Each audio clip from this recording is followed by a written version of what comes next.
जी students, कैसे हैं आप? मैं आपका फिजिक्स टीचर तलहा उबैद और आज हम चैप्टर 19 का लेक्चर नंबर 8 करेंगे, जिसमें एक बड़ा इंपॉर्टेंट टॉपिक हम डिस्कस करेंगे।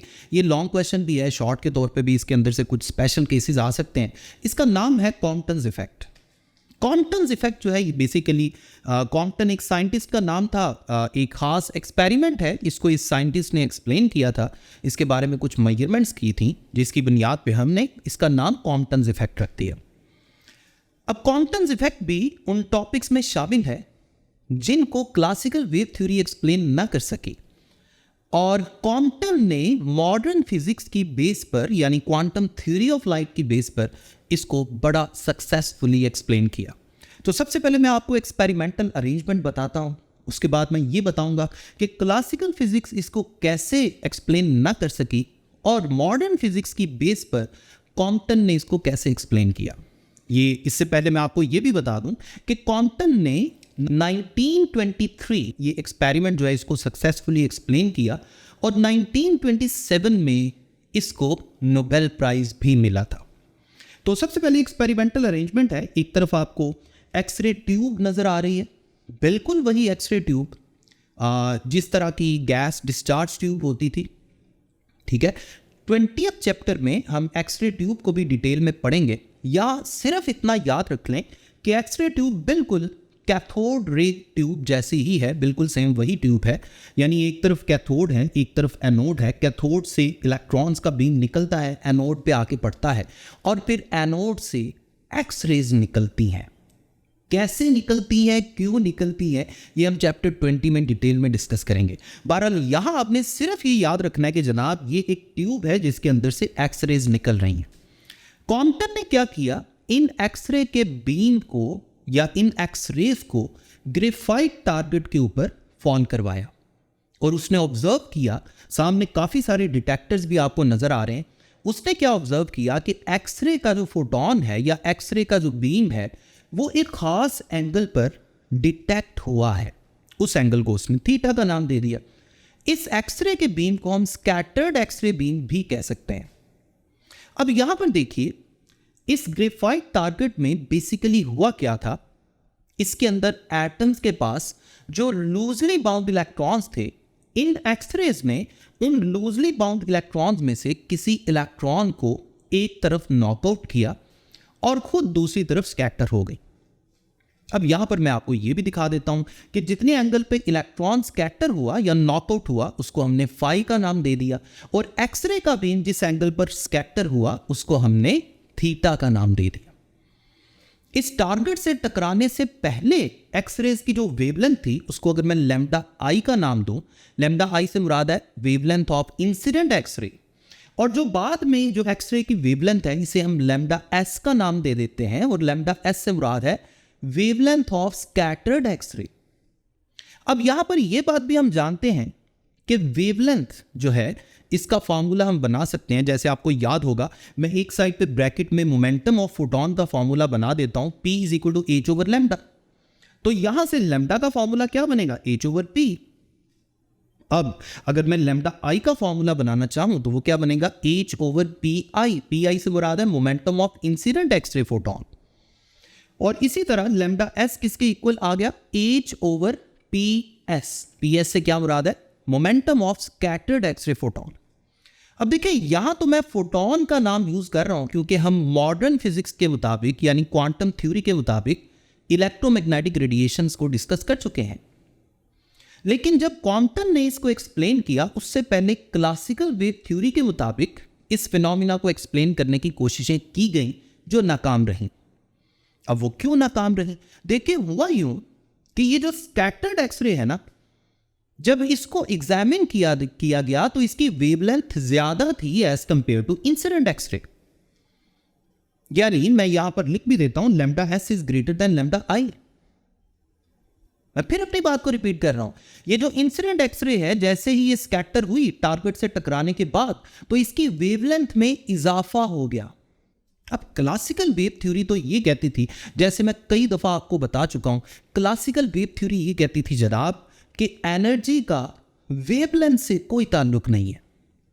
अब क्लासिकल वेव थ्योरी तो ये कहती थी कि जनाब अगर एक्सरे ने अपनी एनर्जी का कुछ हिस्सा इस टारगेट एटम के इलेक्ट्रॉन को दिया भी है तो फिर भी इसकी एम्पलीट्यूड की वैल्यू में कोई तब्दीली आनी चाहिए, लेकिन इसकी वेवलेंथ में तब्दीली नहीं आनी चाहिए, क्योंकि एनर्जी का तो वेवलेंथ से कोई ताल्लुक ही नहीं है according to classical electromagnetic wave theory. फिर जनाब आता है क्वांटम, और क्वांटम ने इसको मॉडर्न फिजिक्स की बेस पर एक्सप्लेन किया। और वो किस तरह, बड़ी आसानी से क्वांटम ने कहा जनाब, जिस तरह आइंस्टाइन ने कहा था कि इलेक्ट्रोमैग्नेटिक रेडिएशंस में बेसिकली डिस्क्रीट एनर्जी के पैकेट्स होते हैं, जो मैं पहले कई दफ़ा डिस्कस कर चुका हूँ। हर पैकेट की जो एनर्जी है वो उसकी फ्रीक्वेंसी पर डिपेंड करती है, यानी E is equal to HF, और फ्रीक्वेंसी की जगह हम C/λ भी लिख सकते हैं। तो आपके पास आ गया hc/λ। क्वांटम ने ये कहा कि ये जो इंसिडेंट एक्सरे है इनके अंदर बेसिकली फोटॉन्स हैं, और एक फोटॉन जब इलेक्ट्रॉन से टकराया तो फोटॉन ने क्या किया, अपनी एनर्जी का कुछ हिस्सा टारगेट इलेक्ट्रॉन को दे दिया और बाकी एनर्जी लेकर एक साइड पे जाना शुरू कर दिया। एक और बात आपको बताओ, ये हम बात कर रहे हैं एक्स रेस के लिए। इससे पहले आपने फोटो इलेक्ट्रिक इफेक्ट पढ़ा था और उसमें हमने आइंस्टाइन का कॉन्सेप्ट देखा था, जिसने ये कहा था कि एक फोटॉन इलेक्ट्रॉन में कंप्लीटली एब्जॉर्ब हो जाएगा। ये दोनों में डिफरेंस है, याद रखें। फोटो इलेक्ट्रिक इफेक्ट जो है ये अल्ट्रा वायलेट रेडिएशन के रेंज तक होता है, यानी इंफ्रारेड से लेकर विजिबल लाइट भी शामिल कर लें, अल्ट्रा वायलेट की काफ़ी सारी एनर्जीज भी शामिल कर लें। लेकिन अल्ट्रा वायलेट से ज़्यादा एनर्जीज अगर होती हैं, यानी एक्सरे रेंज में अगर हम आते हैं, तो फिर फोटॉन अपनी एनर्जी पूरी नहीं देता इलेक्ट्रॉन को, फिर फोटॉन अपनी एनर्जी का कुछ हिस्सा इलेक्ट्रॉन को देता है। यही किसने बताया था? क्वांटम ने। अब बड़ी आसानी से आप एक्सप्लेन कर सकते हैं कि जाहिर बात है स्कैटर्ड फोटॉन जो है अगर उसकी एनर्जी कम होगी, देखिए एनर्जी और वेवलेंथ में कैसा रिलेशन है, इनवर्स रिलेशन है। अगर स्कैटर्ड फोटॉन की एनर्जी कम है, जाहिर बात है इसने अपनी एनर्जी का कुछ हिस्सा टारगेट इलेक्ट्रॉन को दे दिया है ना, तो अब इसके पास जो बाकी एनर्जी बची वो तो थोड़ी है। एनर्जी अगर थोड़ी है तो वेवलेंथ ज्यादा हो जाएगी, इसीलिए स्कैटर्ड फोटॉन एक्सरे फोटॉन की जो वेवलेंथ है वो इंसिडेंट एक्सरे फोटॉन की वेवलेंथ से ज्यादा है। तो ये बात हम मैथमेटिकली भी लिख लेते हैं। यहां पर मैं मेंशन कर देता हूं, एनर्जी ऑफ स्कैटर्ड फोटॉन यानी ES is less than EI, energy of incident photon. And similarly अगर एनर्जी में ये रिलेशन है तो वेवलेंथ में उल्टा रिलेशन होगा। अगर स्कैटर्ड फोटॉन की एनर्जी कम है तो स्कैटर्ड फोटॉन की वेवलेंथ क्या होगी? ज्यादा, क्योंकि दोनों में उल्टा रिलेशन है। सो हम ये भी लिख सकते हैं λS is greater then λI। ये है क्वांटम्स इफेक्ट और उसकी एक्सप्लेनेशन। क्वांटम्स इफेक्ट होता क्या है ये भी सामने आपको लिखा नजर आ रहा है। बेसिकली क्वांटम्स इफेक्ट क्या है, जब एक्सरेज टारगेट इलेक्ट्रॉन से टकराती हैं तो एक्सरेज की वेवलेंथ में इजाफा हो जाता है। This effect is called quantums effect, और इसको सक्सेसफुली एक्सप्लेन भी किसने किया? क्वांटम ने। अब मैं आपको यह बताने लगा हूं कि ये वेवलेंथ में जो इजाफा हो जाता है ये क्या है। इसे हम नाम देते हैं क्वांटम्स शिफ्ट इन वेवलेंथ, यानी इसे मैं डेल्टा लैम्डा से जाहिर कर देता हूं।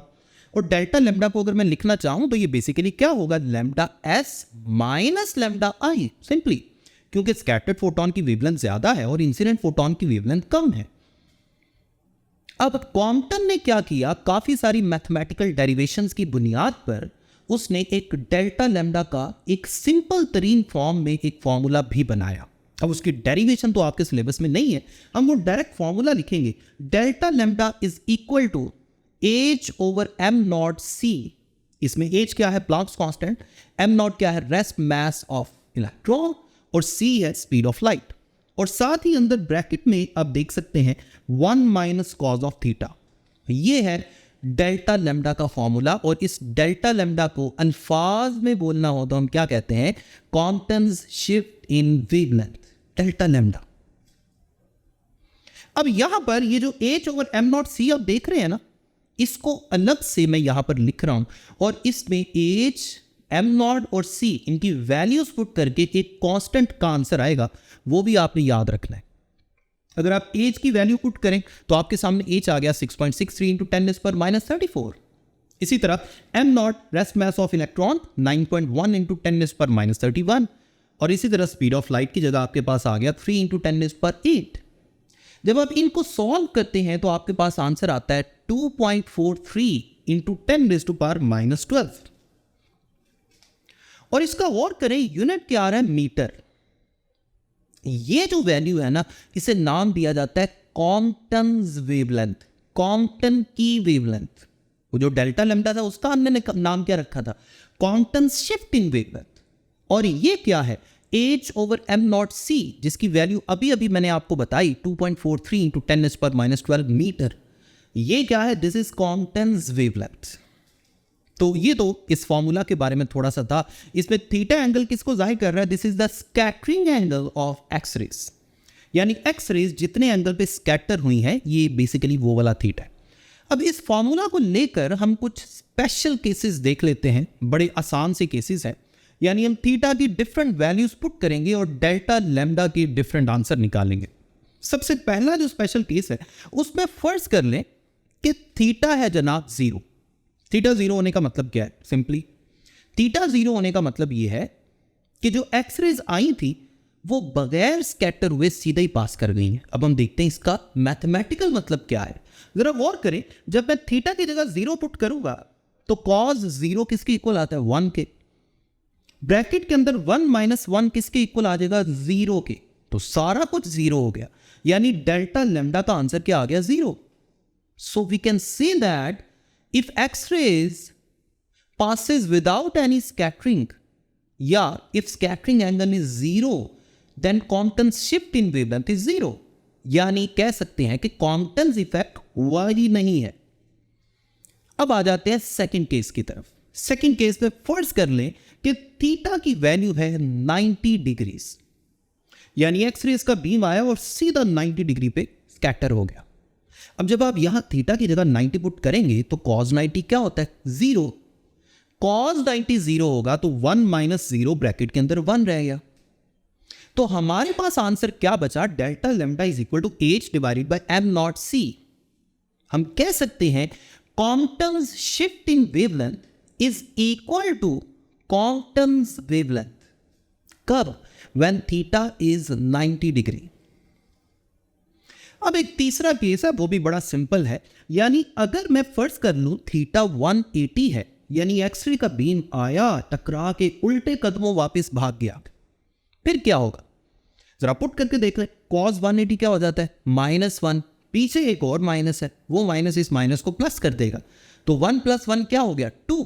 हमारे पास डेल्टा लैम्डा का आंसर आ जाएगा 2h ओवर एम नॉट सी, यानी क्वांटम्स वेवलेंथ का डबल। हम कह सकते हैं Compton's shift in wavelength is double the Compton's wavelength when theta is 180। याद रखें कि ये तीनों पॉइंट्स जो हैं ये अलग अलग MCQs हैं। या वो आपको थीटा की वैल्यू बता के Compton's shifting wavelength के बारे में पूछेगा, या Compton's shifting wavelength की वैल्यू बताकर थीटा की वैल्यू पूछ लेगा। तो ये था जनाब आज का छोटा सा लेक्चर। अपना ख्याल रखें, नेक्स्ट लेक्चर तक मुझे अपनी दुआ में याद रखें। अल्लाह।